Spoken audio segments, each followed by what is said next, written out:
Olá pessoas, meu nome é Vinícius. E eu sou o João. Sejam bem-vindos ao Orfeu, nosso clube do livro em formato podcastal. Muito bem, chegamos agora no episódio 9, em que a gente vai ter uma das histórias mais interessantes da Odisseia, né? Isso, talvez a mais famosa, né? Ele passa pelas primeiras 3 ilhas e a gente tem a ilha principal de algumas histórias, que é a ilha dos Ciclopes. Sim, finalmente a gente vai conhecer os Ciclopes. Isso. Mas antes disso, a gente tem alguns comentários e observações para fazer. Vou começar pelas observações. Talvez vocês tenham percebido que a qualidade do áudio está um pouquinho diferente. Nós estamos testando um equipamento novo, que eu espero que seja melhor. Só que em alguns momentos, talvez por imperícia minha, deu alguns chiados na minha voz, na minha gravação. Alguns que estavam muito ruins eu gravei de novo. Outros que estavam mais toleráveis eu deixei, que atrapalharia muito fazer outra gravação. Enfim, então só pra avisar, vocês vão ouvir alguns chiados, mas fora os chiados, acho que o áudio no geral tá um pouco melhor. Mas vocês podem dar feedback também, né? Se realmente tá melhor ou se é impressão minha. Sobre os comentários, a gente recebeu alguns pessoalmente, alguns online. Vou começar pelo comentário do Iago sobre o episódio em que a gente fez a comparação livro-filme. Ele comentou que ele achou engraçado o João falar sobre a cristianização que foi feita do filme. E a primeira coisa que veio à mente dele é sim, é cristianizado porque foi feito pelo Christopher Nolan. Depois ele percebeu que estava falando do cristianismo. Brilhante, nunca tinha feito essa associação. Isso, a cristianização é o filme à moda Christopher Nolan. Um outro comentário que a gente teve é da Luana. Ela comentou lá no Spotify, no episódio 8, em que a gente perguntou pra vocês se esse novo modelo tava bom, de fazer a sinopse junto com os comentários. E ela falou que sim, que ela preferiu esse modo. E aproveitou já que a gente usou alguns termos da juventude, ela concordou com a gente que o Ulisses não só forma o Aura, como mogou os outros competidores. Por conta disso, assim, a gente tá continuando nesse modelo, nesse episódio. A gente pretende continuar os próximos mais ou menos nesse mesmo modelo também. Isso, a gente deixou o episódio um pouco menor e acho que deixou mais fácil de acompanhar, talvez, a ordem dos acontecimentos. Por fim, 3 comentários que a gente teve pessoalmente. Nosso amigo Pedro Ferrari falou com a gente, ele disse que ouviu os primeiros episódios e gostou bastante. E as minhas amigas, a Giovana falou que ouviu o primeiro episódio e pretende ouvir o resto também.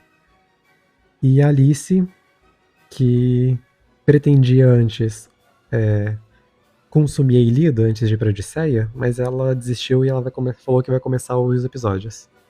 Então, caso ela realmente comece... Caso você tenha chegado até aqui... E você tenha chegado até aqui, meus parabéns. Estamos no primeiro terço ainda do livro. Pois talvez até chegar aqui a gente esteja bem mais na frente. Na verdade, estamos entrando no segundo terço do livro agora, né? Quinto 9. Exato. São 24. Você tem comentários? Só um comentário curioso do Diego, que o Diego tinha mandado mensagem falando que o episódio 7 estava fora do ar no YouTube. Uhum. E de fato estava. E aí que esse problema já está resolvido e agora o Diego pode tomar banho em paz. Isso, a nossa equipe de TI resolveu o problema o mais rápido possível. Isso é interessante, inclusive. Caso tenha algum problema, algum episódio que não apareça, algum problema no áudio, qualquer questão que vocês veem, se puderem, alertem a gente o quanto antes pra gente já resolver. Nesse caso do Diego, 2 botões que eu cliquei foi resolvido o problema. Mas a gente não sabia que ele existia até o Diego falar pra gente. Então ele deve ter ficado um tempinho fora do ar. Por fim, gostaria de lembrar vocês que caso tenham críticas, comentários ou sugestões, vocês podem mandar pra gente ou na DM do Instagram do Orfeu, ou minha, ou do João, ou podem mandar por e-mail, pelo WhatsApp ou pelo meio que vocês acharem mais conveniente. Ajudem a gente também compartilhando os episódios, não só os episódios em si, como os posts do Instagram, ajuda bastante a chegar em mais pessoas. E inscrevam-se no meio que você usa para nos ouvir, também no YouTube, todos os episódios são subidos lá em forma de vídeo. E nos sigam no Instagram e ativem as notificações de todas essas plataformas. Perfeito. Bem, e agora vamos pro episódio do canto 9 da Odisseia.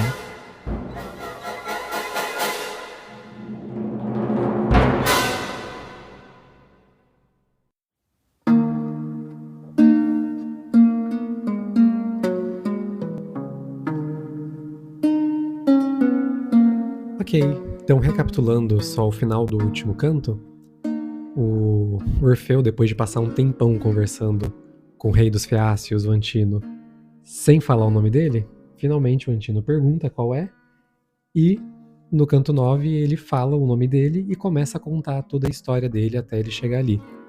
Que, como a gente comentou antes, é a parte mais conhecida, mais famosa e mais citada da Odisseia, que é toda a viagem dele, desde Troia até Ítaca, ou no caso, até a Ilha dos Feácios, que é a última ilha antes de Ítaca, e que é, como a gente comentou também, comentada por ele. Não é o narrador que fala, mas é o próprio Odisseu contando a sua viagem. E no canto 9 ele não conta tudo, ele conta desde que saiu de Troia, passou na primeira cidade que eles saquearam, os Lotófagos e a ilha do Ciclope. E a ilha do Ciclopes, no caso, ocupa a maior parte desse canto, é onde ele mais se detém. Logo no começo, tem uma passagem que eu vou destacar que eu acho curiosa, que eles estão tendo um banquete, o rei tá sediando um banquete, o Odisseu tá lá, e aí que eles conversam. E aí o Odisseu comenta, né, de que essa alegria do banquete é a mais bela das coisas. E aí, dentre desse momento de tanta felicidade, que o coração do Alcino se volta para as desgraças do Odisseu. Enfim, é uma passagem muito bonita e que me dá a oportunidade de comentar algo que eu ainda não comentei, que é sobre o coração, que eu acho muito curioso, porque aqui nesse canto, para gravar o episódio, eu reli na tradução do Frederico, que é a mesma que o Vinícius tem lido, e o Frederico traduz essa palavra para coração de diferentes formas em diferentes momentos. A palavra é thymos, e ela ora é coração, ora é espírito, ora é alma, e é um desses conceitos gregos que não tem muita tradução, né? O thymos, ele é como se fosse a alma, assim, é o respiro da alma, né? A vida da alma. É o ânimo. É o ânimo. Não tem a mesma etimologia de ânimo, assim, precisamente, isso seria mais a psique, mas ele tem esse sentido, né? Porque a alma vem de respiração, né? Uhum. Mas ele tem... O Dodds vai comentar que o thymos, ele pode ser definido genericamente, assim, como o órgão dos sentidos. E ele se comporta como um órgão externo do corpo. Né? Naquela linha de sentimentos que eu vinha falando nos últimos episódios, o thymos, ele é como se fosse esse órgão dos sentidos, né, do sentimento, mas ele é externo. Por isso, o tempo todo que vai falar a fórmula que vai ser usada, né, a fórmula não, né, a forma como vai ser falada, é como o coração como algo à parte, né, o coração me impeliu, e aí o Deus me pôs coragem no coração ou na alma, e assim por diante. Então ele é ora espírito, ora coração, porque ele é toda essa parte sentimental e, às vezes, inclusive, intelectual da alma. Não parte da alma, né? Mas um órgão à parte do corpo humano. Então, no começo, ele é o espírito do Alcino, na tradução do Frederico, que se volta a pedir que o Odisseu conte da sua jornada, conte das suas desgraças, mas logo em seguida ele vai ser traduzido como o coração de Odisseu que não se comove pelas deusas. Uhum. Então, enfim, é uma mesma palavra, é um mesmo órgão dos sentidos, por assim dizer, né? Que vai se comportar de diferentes formas, né? E é bastante complicado de se traduzir. Enfim, só traduzindo essa curiosidade etimológica. Isso. E ele fala da comoção pelas deusas, ressaltando que a fidelidade dele, né? Falando que ele faz um resuminho das histórias dele e foca na história da Circe e da Calypso, como duas deusas que quiseram deter ele, detiveram ele por um tempo, mas que ele foi firme, fiel e irresistível.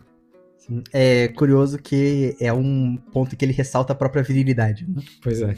Que assim, nossa, eu sou tão homem que nem das deusas conseguiram resistir. Exato. Isso enquanto ele faz esse resuminho ainda no começo pro Alcino. Isso, ele faz um breve resumo, né? E aí porque essa é a última parte da história dele, né? Que ele vai contar mais pra frente, nos próximos cantos, né? Uhum. Aí ele fala assim, eu passei pela ilha da Calypso antes de chegar aqui, antes disso eu passei pela Circe, Uhum. e aí agora eu vou começar a minha história. Lá saindo de Troia. Isso. Tá, mas então, saindo de Troia, primeira cidade que ele narra e que eles encontram é a cidade dos Sícones, que eu me lembro tem no filme também, né? Uma Sim. cidade que ele encontra, eles saqueiam, ele não poupa palavras pra falar que eles massacraram os povos dali, tomaram as mulheres e os tesouros que tinham na cidade. Assim, não é vergonha pra eles saquear uma cidade, só pra deixar claro. E tem um ponto importante, que na Ilíada fica claro que essa cidade é aliada de Troia. Então, assim, eles acabaram de atacar Troia, não teria muito problema atacar uma cidade aliada da cidade que eles acabaram de atacar. Não que fosse fazer muita diferença, e aqui mesmo não fica explícito isso, né? Mas de que eles estão só precisando de suprimentos e eles saqueiam. Eles são saqueadores, né? Assim como eles vêm de um saque da cidade de Troia, né? A expedição da Guerra de Troia é uma expedição para saquear uma cidade. E agora eles, na sua jornada de volta, aproveitam o caminho e saqueiam a cidade dos Sícones. Apesar disso, de que não é tão estranho eles chegarem e saquearem as cidades, na cidade lá dos Ciclopes, o Polifemo acusa eles, vocês são piratas, não sei o quê. Aí ele fala, não, a gente veio de bom coração, veio de bom grado. Então, ele acha de mau tom acharem que eles são piratas, né? Sim, Lá pra frente. essa é a parte, talvez, da história que mais ecoe com aquilo que o Nolan tentou colocar, de eles serem, na verdade, os vilões da história, né? É importante dizer que isso não é especialmente mal visto, eles serem saqueadores, né? O Odisseu é um grande herói também porque ele é um saqueador. O epíteto dele é Odisseu, saqueador de cidades. Exatamente. E ele é o grande responsável pela artimanha que dá o fim à Guerra de Troia, né? E é curioso, né? Como você adiantou, o Polifemo vai acusar o Odisseu e seus homens de serem piratas, de serem piratas, mas piratas no sentido de pessoas que vão ficar vagando pelo mar em busca de ficar saqueando. Não é exatamente isso que eles são, mas eles são grandes saqueadores, né? E eu acho curioso, aqui do saque da cidade dos Sícones, que eles mencionam várias riquezas, né? Porque assim, você saqueia a cidade, então você tem os espólios, né? Todos os tesouros que você rouba daquele povo. Tem todo o saque já de Troia, que eles carregam nos navios, e agora tem mais o saque dos Sícones.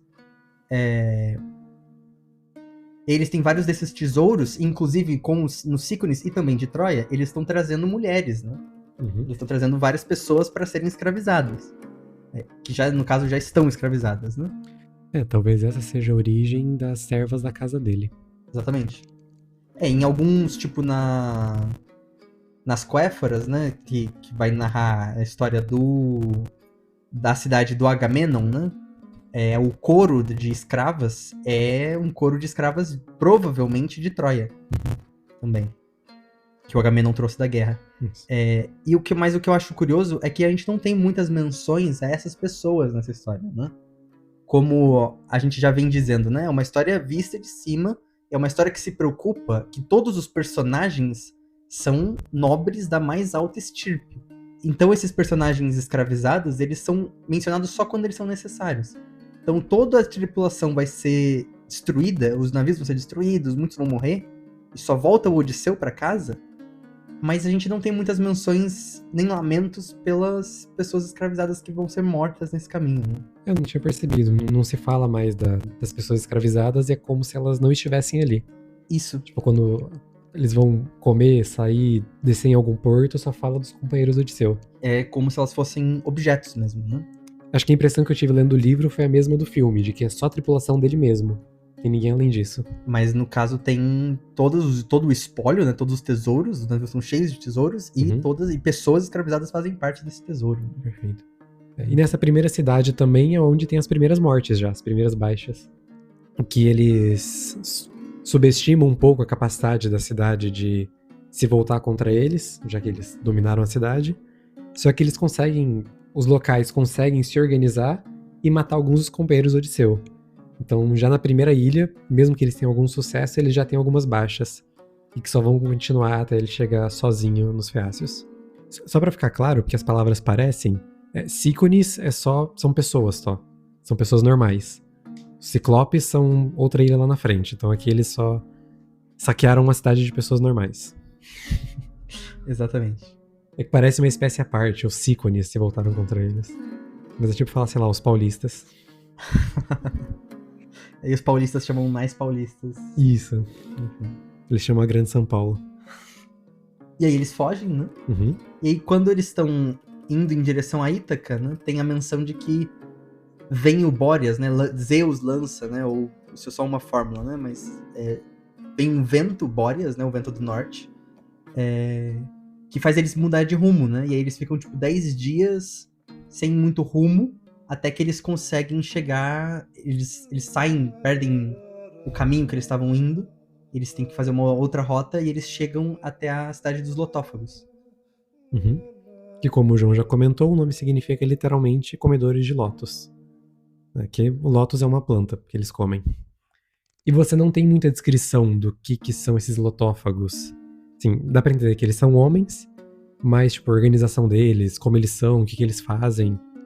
É só um povo que oferece a flor de lótus pros companheiros Odisseu, especificamente 3 companheiros só, que vão investigar o local e depois não voltam. O Odisseu manda, tipo, dois da tripulação dele, mais um arauto, pra investigar como são esses lotófagos. Isso, aí eles comem a flor de lótus e o efeito dela é que as pessoas perdem a vontade de voltar pra casa. Aí dá até pra especular em cima disso, de que os lotófagos podem ser pessoas que vieram de fora, comeram e ficaram ali. E todos os estrangeiros que vão vindo vão virando lotófagos. Isso não tá explícito no texto, mas acho que é uma possibilidade que dá pra inferir. Ou como funciona isso sendo eles não estrangeiros, né? Sendo eles locais. Tipo, eles estão na própria pátria comendo a flor de lótus, ou o fruto do lótus. E aí como isso funciona, né? Tipo, eles continuam na pátria deles, não tem efeito, então. Eles sabem que eles estão fazendo isso é uma artimanha contra estrangeiros, ou eles estão sendo hospitaleiros e essa é uma consequência que eles não têm controle. Enfim, a gente não sabe nada disso, né? É bem, bem vago, assim, os lotófagos. O Odisseu só percebe que eles perdem essa vontade de ir pra casa por causa da flor de lótus e força os companheiros a voltar pra embarcação e vão embora. E de fato eu tenho que admitir que nesse ponto o Percy Jackson fez ser mais divertido. Sim. E aí ele meio que força os companheiros de volta pros barcos e segue em viagem, né? Aqui eles não perdem ninguém. Isso. E eles, dos lotófagos, eles vão direto pro país, ou pra cidade, ou pro local onde ficam os ciclopes. Nem bem uma cidade, né? Tipo, é mais a ilha dos ciclopes, né? E como a gente comentou no episódio sobre o filme, né? Tem mais de um ciclope. Não é uma pessoa isolada na ilha. Isso, e todos eles são filhos de Poseidon. Uhum. Sim, e aqui tem talvez o grande caso do povo incivilizado, né? Do povo que não conhece a hospitalidade, né? Que é essa instituição tão importante, tão marcada nesse texto e nesse período, que os ciclopes são o grande contraponto. Isso. Ele fala que não conhece a hospitalidade, as leis, a justiça, a ordem social. Ele fala, inclusive, assim, tipo, os ciclopes, eles... Isso é questionável, né? Porque ele fala que os ciclopes vivem isolados, só que ao mesmo tempo, depois o Polifemo chama ajuda, então eles se conhecem, se falam. Mas eu acho que é uma questão de organização política, né? Porque os gregos valorizam muito a forma-cidade, né? A forma de organização política em assembleia, especificamente, em uma ágora. Então, e o Odisseu pontuou o fato deles não terem leis que valem pra todo mundo. Ele critica falando que os ciclopes aplicam as próprias leis só a eles e a própria família. Então você, pensando numa formação teleológica de Aristóteles, por exemplo, que tem um homem isolado, o homem forma família e família forma cidades, os ciclopes não dão esse passo de formar uma cidade, em que você tem um convívio com todos. E aí no Aristóteles já é isso muito posterior, né? Mas no Aristóteles a formação de cidades, a convivência em sociedade, em cidade, que distingue o homem da besta, né? O homem de um monstro, de uma criatura animal. Isso. Que é como o Odisseu fica chamando o Polifemo. Fala que é um ser monstruoso. Isso. E nesse ponto, você não tem uma descrição física tão grande.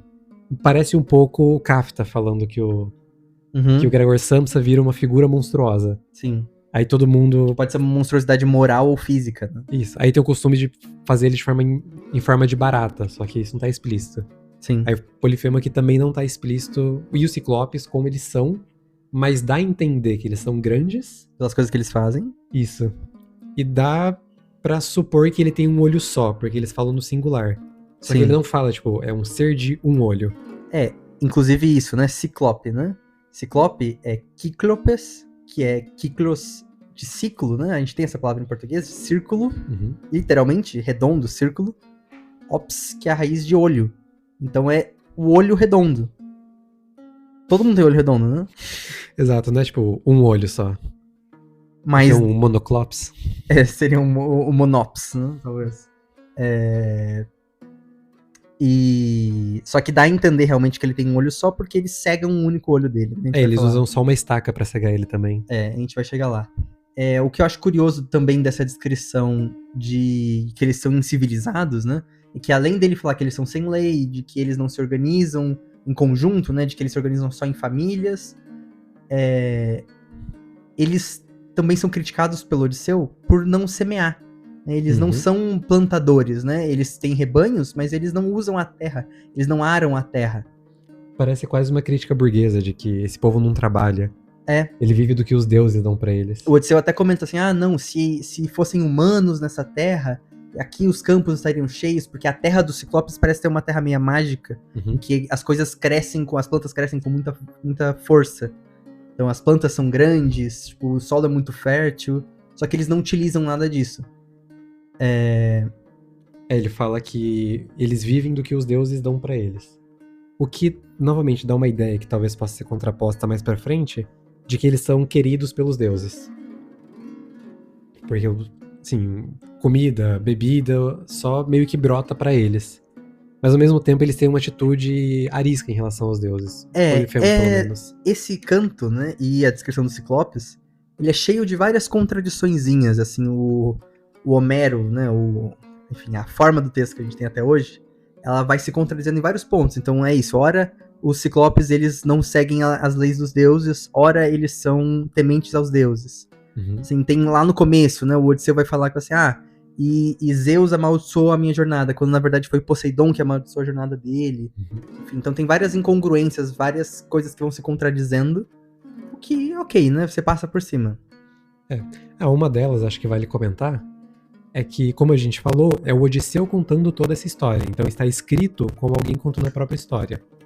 Só que em vários momentos parece que ele narra coisas que só um narrador onisciente saberia, e não alguém que está participando da história.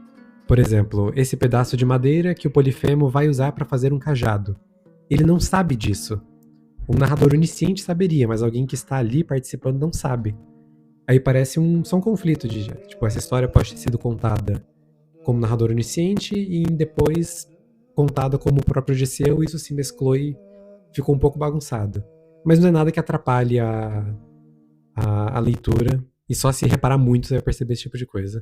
Sim.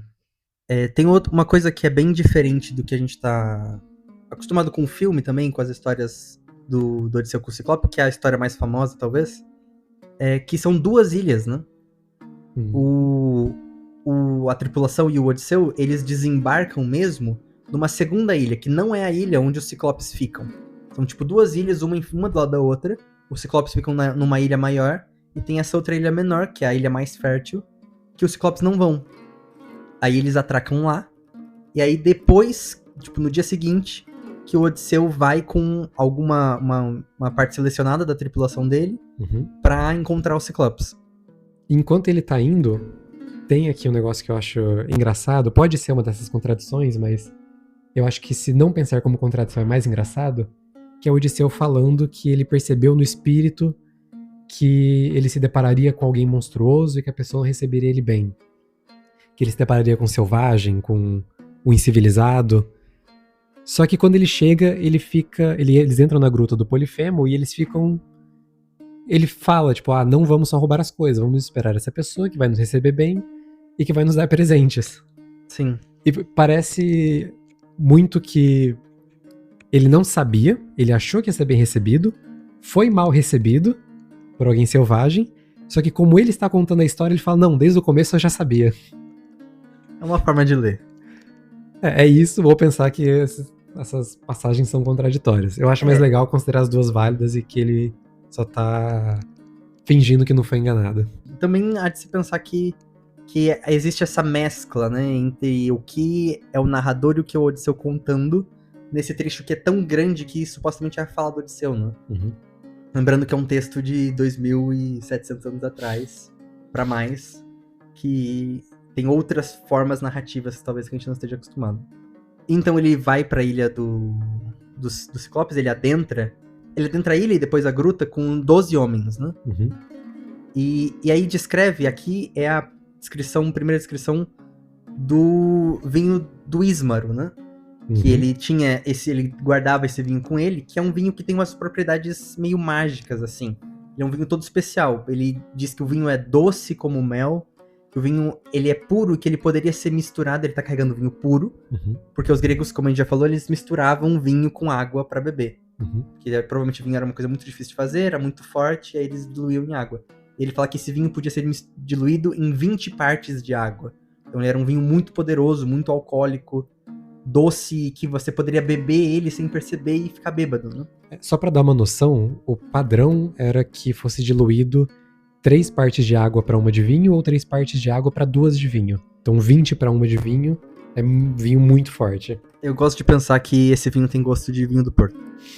Porque é um vinho mais forte e também doce. Com um negócio doce, assim. E tem esse efeito, tipo, você vai bebendo tranquilo porque é docinho e quando você percebe, você já tá pra lá de Bagdá. E aí, é engraçado, né? Essa é a primeira, talvez, da história, pelo menos da história da literatura ocidental, entre aspas, de uma arma de Chekhov. De o quê? A arma de Chekhov, que é isso quando você, tipo, narrativas assim, quando você dá um destaque. Sabe num filme? Quando você tem uma cena... E a câmera foca. Foca numa arma na parede. E aí segue a cena. Não fala nada. Aí depois essa arma vai ser utilizada? Entendi. Então, é porque isso, na história, o narrador, né, quem tá contando a história, precisa mostrar pra você que existe esse elemento pra ele poder resgatar ele depois. Isso, pra não parecer que ele tirou do nada a solução no final. Exatamente, pra não parecer um deus ex machina, assim, algo que vem do nada. E aí aqui ele faz isso, talvez pela primeira vez na história, mostrando o vinho que depois ele vai utilizar nesse mesmo canto. Eu vi esse é o tipo de inovação da Odisseia em relação à Ilíada também. Que a Ilíada ela é uma narração bem cronológica e linear, em que os elementos vão aparecendo quando eles precisam aparecer. E a Odisseia, pelo que a introdução do texto fala e alguns autores, ela dá uma inovada mostrando elementos antes, para você familiarizar antes que eles apareçam. E o caso mais clássico é, tendo uma narrativa não linear, os pretendentes, que só são realmente relevantes para a história no final, quando tem o embate deles com Odisseu, eles são apresentados desde o primeiro canto, para você já ir tendo alguma noção deles e ir pegando raiva também e ter mais impacto na cena final. Então acho que essa arma de quem que você falou? De Chekhov. A arma de Chekhov talvez encaixe nisso, numa dessas inovações narrativas. Pode ser. E aí, muito bem, aí ele descreve o vinho, enfim, e aí eles seguem, entram na caverna. Na caverna ele se depara com algumas produções dele, do Polifemo, Isso. Que é o ciclope que eles vão encontrar, que é produções de queijo, algumas cabras, ovelhas. E o primeiro pensamento deles é, vamos pegar tudo e levar pro navio, e problema resolvido. E o próprio Odisseu fala, quem dera eu tivesse feito isso. Porque a ideia dele é não, vamos esperar quem fez isso pra receber a gente, nos dar presentes e ter toda aquela interação esperada da hospitalidade grega. E aí depois de um tempo chega o Polifemo, né? Com um rebanho. Tem... Rebanho de ovelhas, só pra deixar claro. Isso, tem ovelhas e carneiros, né? É que rebanho, acho que de imediato eu pensaria em vacas e bois. Ah, justo. Como a gente comentou, eles não são criados dessa forma, na Grécia Antiga. Sim. E aí quando o Polifemo chega, tem uma diferença grande em relação ao que aparece no filme, que é o Polifemo fala. Ele fala de forma articulada, né? Sim. No filme ele escolhe fazer que normalmente é feito com monstros, que é uma racionalidade meio limitada. Tipo, eles conseguem falar algumas palavras, só que gritando, e não elabora bem. Ele dá uns gritos. Sim. Ele fala de forma meio enrolada. E aqui não, aqui ele é uma pessoa articulada. Ele consegue falar tranquilamente com o Odisseu. Sim, e a primeira coisa que ele pergunta é quem são vocês, né? Quem são vocês que estão na minha casa? Quem são vocês? De onde vocês vêm? E aí ele pergunta o que você falou dos piratas, né? Uhum. Se vocês vagueiam à deriva pelo mar como piratas, que põem suas vidas em risco e trazem desgraças para os homens de outras terras. Essa interação inicial dele sempre me pega desprevenido, porque ele parece estar num diálogo muito tranquilo com o Odisseu. Sim. Parece que eles vão se resolvendo a conversa e ir embora. A parte dele sendo violento realmente dá um choque em relação a essa interação inicial. E aí o Odisseu responde como ele gosta de responder sempre essa pergunta, né? O Ossino perguntou isso pra ele já, e ele respondeu mais ou menos do mesmo jeito, né? Ele responde se responder, ele não fala que ele é o Odisseu. Uhum. Ele fala assim, não, nós somos guerreiros que vêm de Troia. E que aqui, e aí aqui é muito curioso, né? Ele se coloca como, ele diz, e que nós pedimos a sua hospitalidade, e que nós nos colocamos como suplicantes. E ele invoca de novo o Zeus hospitaleiro, pedindo a hospitalidade do Polifemo. Isso. Ao que o Polifemo responde que ele não quer nem saber de Zeus. Essa é a antipatia que a gente comentou que eles têm em relação aos deuses, né? Afirmando que eles são maiores ou melhores que os deuses, que não precisam deles. Sim. Eu não comentei no episódio do filme, mas um comentário rápido. É que em nenhum momento isso é chamado aqui de lei de Zeus. Uhum. Assim, você tem esse epíteto de Zeus, que é Zeus Xenos, que é Zeus estrangeiro, que é o Zeus hospitaleiro, que é usado pra... meio que suposto que, tipo, Zeus estrangeiro, tipo, Zeus protetor de estrangeiro. Isso, sim. Implícito. Sim. Que é invocado como esse senhor da hospitalidade. Uhum. Que é essa forma hospitaleira de Zeus. Mas em nenhum momento é chamado de lei de Zeus, assim. Enfim, só pra ter isso em mente. Acho que aqui é a maior descrição que tem, né, dessa questão Acredito que sim. Da hospitalidade. Porque normalmente ele não precisa falar pro leitor, mas aqui ele precisa falar pra adiantar o que vai acontecer com o Polifemo. Sim. E aí o Odisseu diz que nós somos heróis guerreiros que estão vindo de Troia. E aí o Polifemo pergunta, e onde tá o barco de vocês então? Aí o Odisseu fala assim, não, o nosso barco foi destruído. Uhum. O Odisseu é realmente astuto. Sim, tipo, sim. Ele não confia no cara de cara. Ele sabe que ele precisa guardar algumas informações pra ele. Ele não fala o próprio nome, ele não fala onde tá o barco. E aí logo o Polifemo começa a atacar eles, né? Uhum. O Polifemo pega 2 homens. Aí a descrição é que ele mata e prepara eles como janta, assim. Então eu acho que fica ambíguo se ele come eles simplesmente como no filme. Mas eu gosto de pensar que o Polifemo teve o trabalho de pelo menos fazer uma comida de fato, né? Prepará-los pra jantar. Então, o que a gente falou, o Polifemo, ele é incivilizado na perspectiva de que eles não têm leis e organização social. Mas ele é articulado, ele fala bem, ele prepara a própria comida, ele faz queijo, né? Ele não é uma besta como a Hidra, ou como os monstros que a gente vai ver daqui a pouco, Caríbides e Scylla. Isso, tipo, no filme que ele pega, morde e rasga, dá a impressão de que ele é mais animalesco, né? Como um leão comeria assim. Mas aqui não parece isso, parece que primeiro ele mata a presa dele e depois prepara alguma coisa pra comer. E aí tem uma descrição, acho que é nessa parte, de que ele bebe, salvo engano, leite puro. Uhum. Eu acho isso muito engraçado, que isso ecoa muito com algo que é bem premente hoje, né? Que são nazistas bebendo leite puro. O Odisseu comenta dele beber leite puro sem mistura. E isso parece indicar que a ingestão de leite puro é algo digno de vergonha, assim, entre os gregos. Que é mais ou menos o que aconteceria com o vinho, que beber vinho sem ser misturado com água também seria algo objeto de vergonha, assim. Você não faria isso. Você mistura o leite, talvez com água, provavelmente com mel, e o vinho a mesma coisa, né? Você dilui ele em água. E ele beber leite dá um pouco a impressão de que ele não conhece vinho, só que depois ele fala sobre vinho. Então, é outra dessas aparentes contradições que não vale a pena pensar muito sobre. Sim. Só passar pra frente. Mas eu acho curioso isso de que os gregos e nós hoje temos problemas com pessoas bebendo leite puro. Isso. Mas, assim, faz todo sentido com ele, né? Tipo, ele cria cabras, ovelhas, faz queijo e bebe leite. Sim. Ele tem um animal e consome tudo que esse animal dá. Como provavelmente seria no período, né? Um período com recursos mais escassos. Você consome tudo que você pode. Uhum. Depois de matar os homens e beber o leite dele, o Polifemo deita e dorme entre as ovelhas, né? Uhum. E aí, nesse momento, o Odisseu cogita matar o Polifemo. Uhum. E ele percebe, não tão astutamente assim, né? Que se ele matar o Polifemo, ele não consegue sair da caverna. Isso. Porque a gente esqueceu de comentar da caverna. Mas quem viu o filme, a ideia é a mesma. Você tem a abertura da caverna tampada por uma pedra enorme, que durante o dia ele deixa aberto. E como a pedra é enorme, só o próprio Polifemo consegue colocar e tirar ela dali. Então, se eles matam um Polifemo, ninguém consegue tirar a pedra e ninguém consegue sair, eles morrem de fome ali dentro. De fome eu não sei, né? Porque tem ovelhas ali dentro. Mas eventualmente, né? Uhum. E aí ele fala, né, nem 20 carros, né, 20 carruagens, carroças, assim, né, puxadas por cavalos conseguiriam mover essa pedra e tal. Então é uma das descrições monstruosas de força, assim, de tamanho do Polifemo. Isso.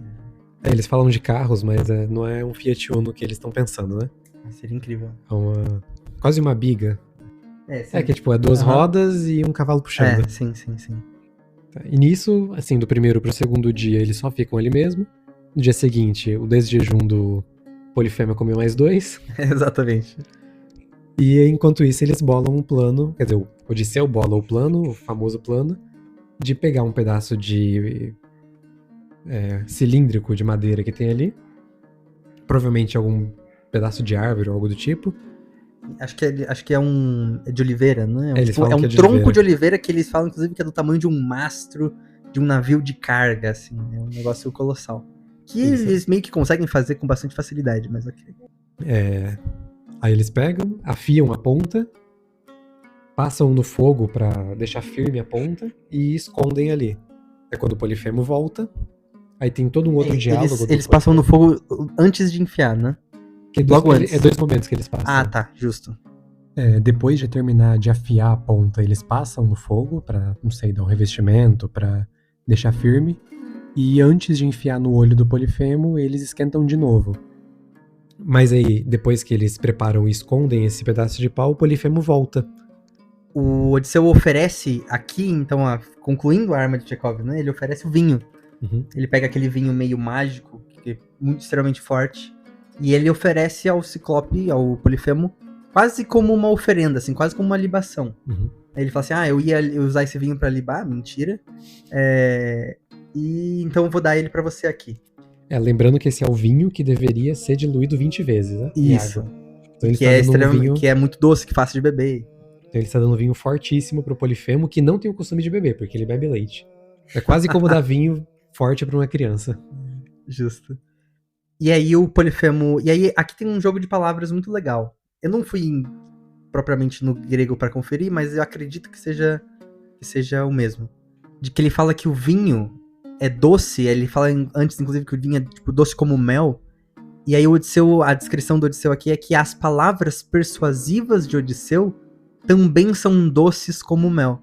Então tem um jogo de palavras aqui com o vinho ser doce e embebedar o Polifemo, assim como as palavras do Odisseu serem doces e persuasivas e levarem o Polifemo a fazer o que o Odisseu quer.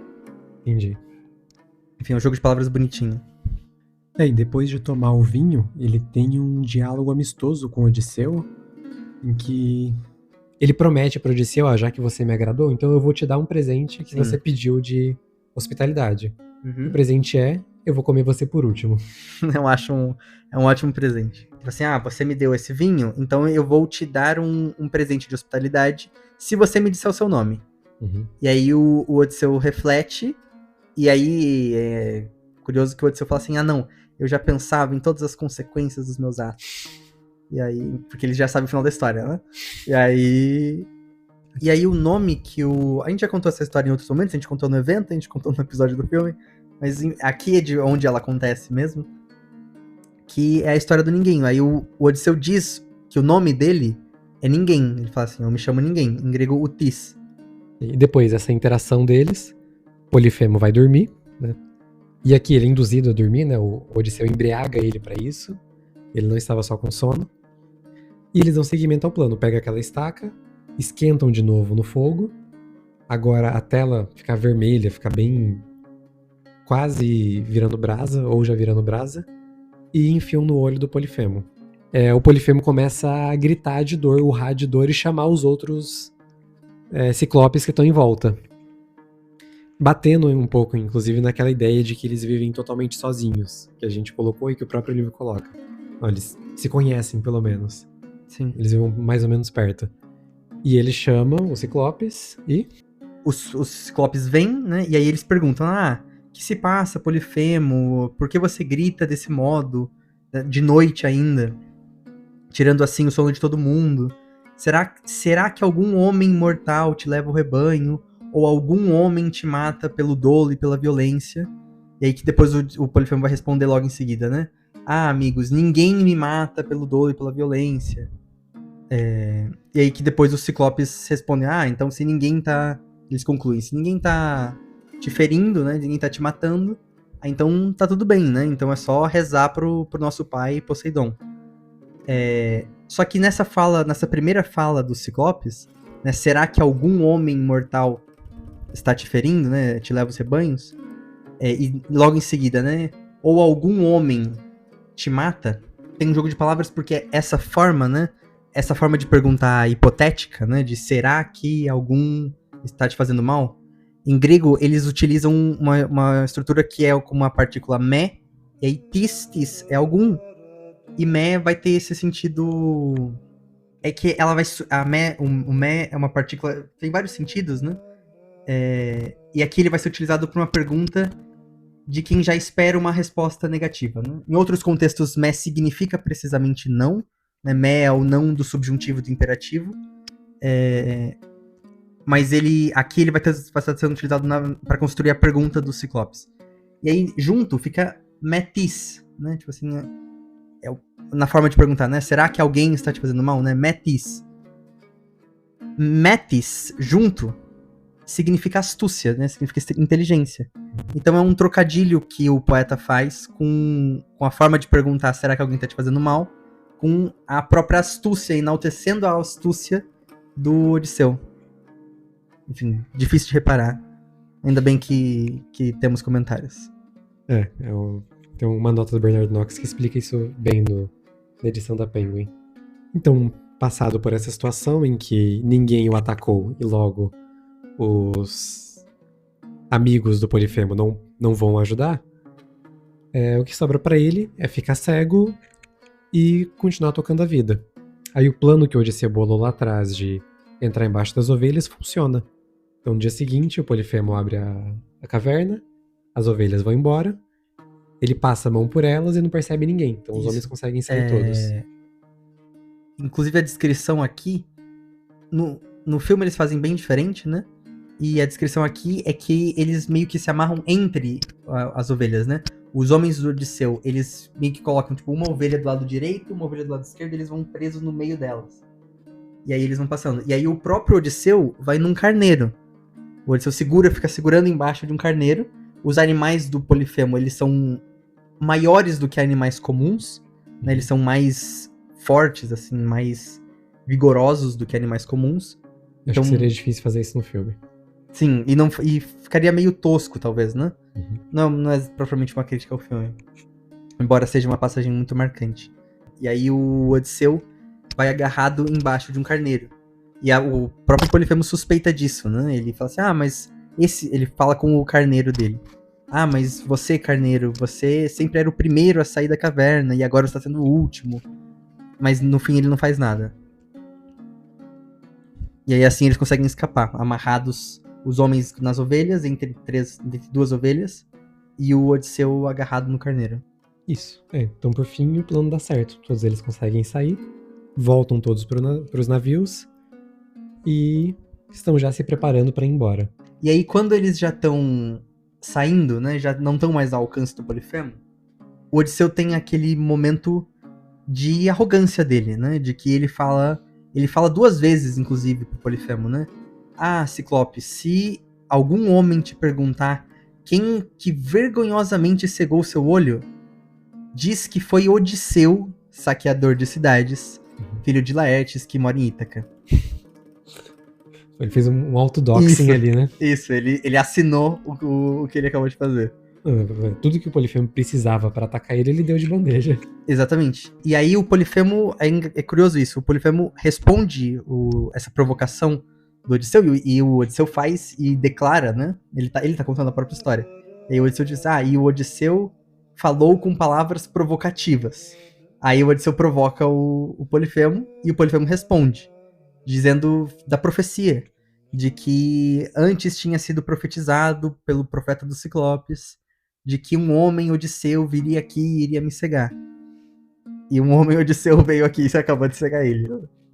E aí, depois de comentar da profecia, o Odisseu retruca, dobra a aposta na provocação dele. Né? Ele fala que eu só te ceguei porque eu não. Tipo, eu só te ceguei porque eu não consigo tirar a sua vida. Assim, e que nem mesmo o Poseidon vai conseguir curar o seu olho. Porque fui eu que fiz isso. E esse é o momento que gera a punição que o Odisseu vai receber. Porque aqui o Odisseu tá sendo arrogante. Embora não seja propriamente arrogância o nome disso, acho que eu posso fazer um episódio bônus comentando sobre o que é arrogância. Esse sentimento, que não é arrogância, que é até, que a gente chama.